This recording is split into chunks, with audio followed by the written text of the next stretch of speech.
Inverted Man here. Today I want to talk about morals and or ethics being subjective or objective. That's a simple topic to cover. I'm sure I'll be able to resolve this within a few minutes. No, I won't. This is a complex issue and one that theists and non-theists and everybody else has been debating about for, well, ever.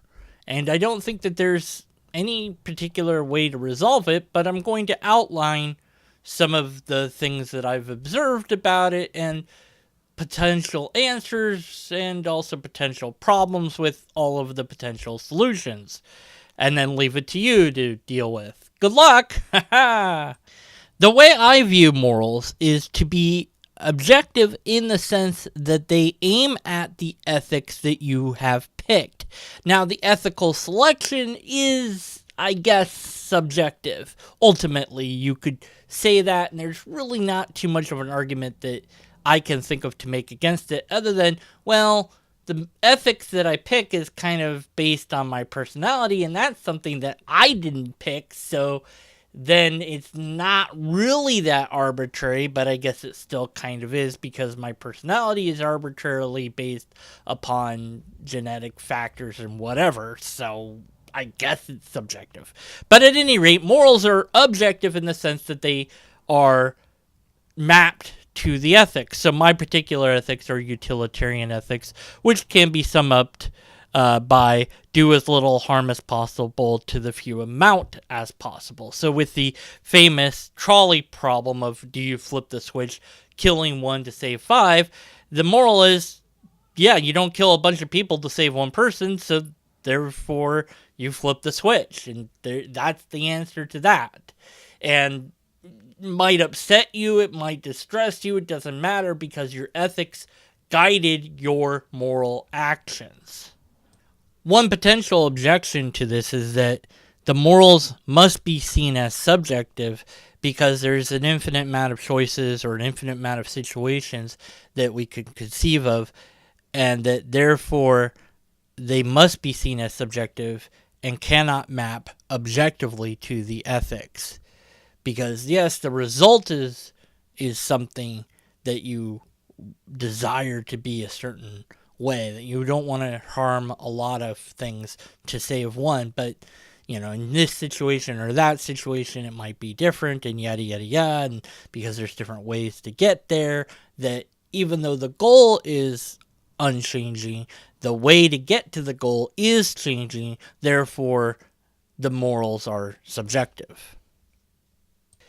The theist argument for morals and or ethics is that the whole idea of good in itself has to be true and that God made good in order for there to be an objective basis for anything in the first place. So good has to be a phenomenon like, I guess, gravity that exists, although the good phenomenon might not be seen or testable out there in the universe, but nonetheless it exists somehow, and God made it somehow, and that means that morals and ethics are objective because there's an actual good, and without an actual good, then they would have to be subjective, and that the only thing, I guess, that could make good is God because of reasons. I've always wondered why good can't be made by man. Why can't we just say, okay, humans made good. We created the word. We have infused the word with meaning, and therefore there is an actual good, so we can still say that morals and ethics are objective or potentially objective in some way, shape, or form. But if man made good, then good can change, and therefore it's subjective. So that's why man making good is no good for us, and that's why it would all just be subjective if it was up to man. Of course, if man makes God, then God can change, so God is subjective. Wouldn't that be a possible problem for the theist? I guess it would all boil down to the question of whether or not God can change, because of course the theist is going to reject the notion that man made of God. I mean, come on, please, don't be ridiculous. So, can God change? We're just going to pretend that God's actually real, people. Can God change? Well, God can only change depending on its nature. See, God's nature is something that God cannot affect, so it can't really do anything, I guess. But whatever, it can't change its nature, and its nature is these things that made good into an actual thing, and therefore God can't change that, and so good is still objective somehow. Of course, how the theist knows any of this to be true is anybody's guess.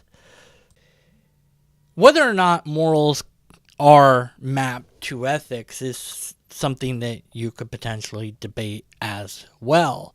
And say, well, the ethics might inform you about some morals or might guide you to some moral principles, but ultimately you have it backwards. Actually, ethics maps to morals somehow. Sure, why not? And so the whole subjective objective thing, for me, I do think it can be seen either way, and maybe it doesn't really matter in the end. Perhaps what matters is that we do the best that we know to try to do what we think is right. Now, what we think is right might be considered by history to be wrong.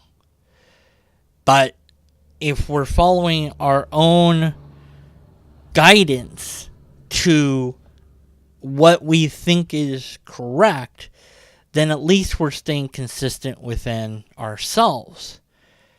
But people, I think, use that against themselves.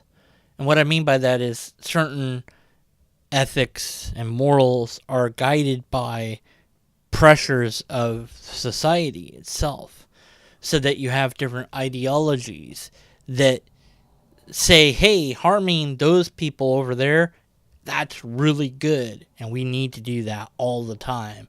And so you believe that that's correct, and you don't pause to ever consider the idea that it could be wrong.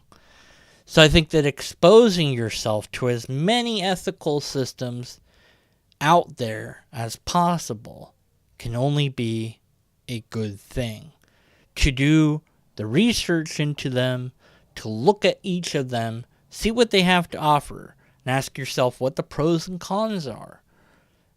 Think about the history and learn the history of the world, broadly speaking, and to say, okay, well, did this work or did it not work?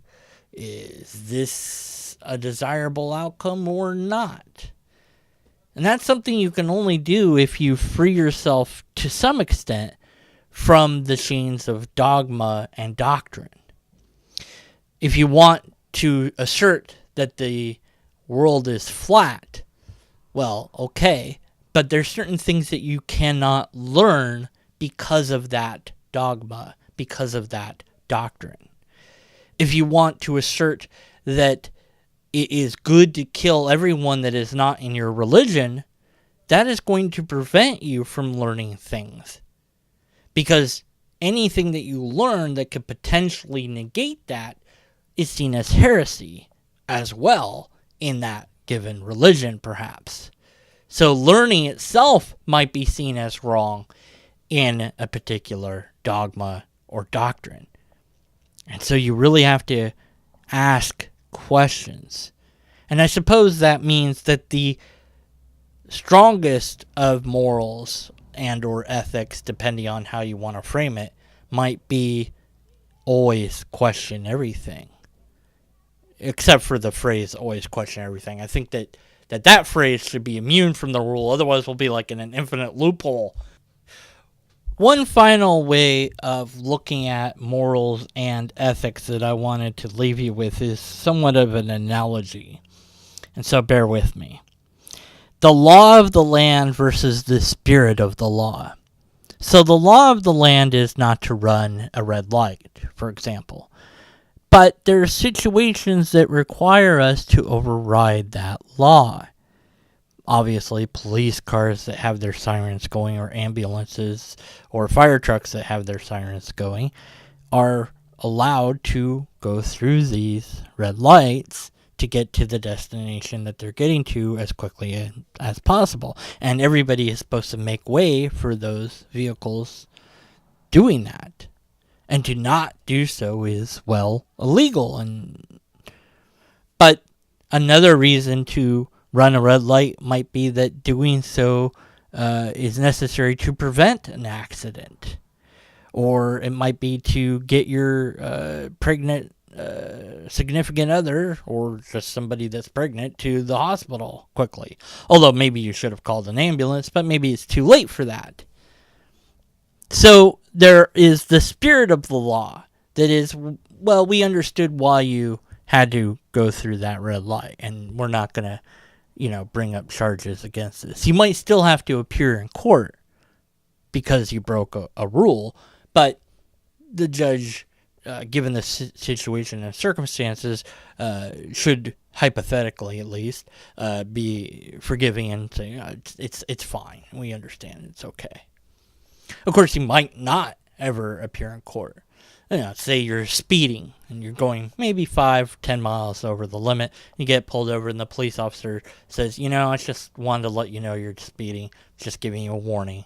Please, be more aware. Okay, I understand, And you're on your way and that's it. And now you're thinking, I need to not speed. And so for quite some time, at any rate, you're going to be more careful about what speed you go. Although how long that lasts, I'm not really sure.